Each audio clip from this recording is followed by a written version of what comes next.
ցույց տալիս մի շարք վիճակագրություններ 50-ից տարեց մարդկանց շրջանակներում ընտրությանը հաճախելու ստացած վիճակագրական տվյալները ավելի բարձր են, այսինքն նրանք իրենց պարտքն են համարում գնալ ընտրության եւ կատարել ընտրություն, իսկ երիտասարդության շրջանում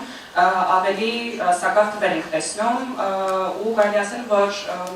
մեծահասակներ, այսինքն 50 անց տարեց մարդիկ որոշում են ամբողջ հասարակության ու ամբողջ երիտասարդության եւ իրենց շրջանակների հետագա ապագան, ուզում եմ հասկանալ ներկա ապագա ընտրությունների հետ կապված ինչ դիրքորոշումներ, ինչ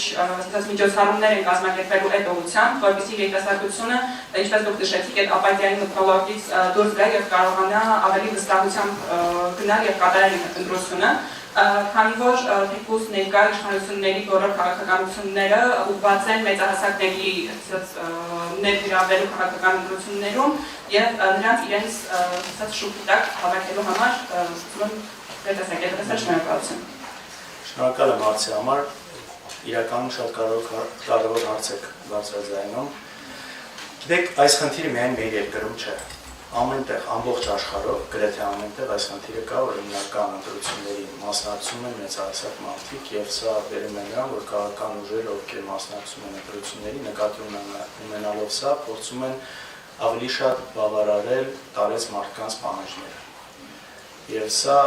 երիտասարդությանը դնում է ոչ շահեկան վիճակում։ Այստեղ անելիք ունեն իհարկե երիտասարդները այս բալանսը վերականգնելու համար։ Տեղեր կան նույնիսկ, եթե չեմ սխալվում, երկրներ կան, որտեղ մտածում են օրինակ ընտրությունների մասնակցելու շեմը 18-ից իջեցնել 16։ Կարծեմ նույնիսկ կան թիմ ընտրությունների որոշ երկրներում, որ այդպես են արել, սրանով փորձելով նաև բալանսավորել։ Մյուս խնդիրը ինչն է նաև դրսի առումով եւ նաև մեր մոտ, որ միջին մահացան տարիք շատ ավելի բարձրացել է, այսինքն տարեց մարդկանց քանակը նաև ավելի աշխատացել, քան նախկինում է եղել։ Եվ սա իսկապես այսպես դիսբալանս է ստեղծում։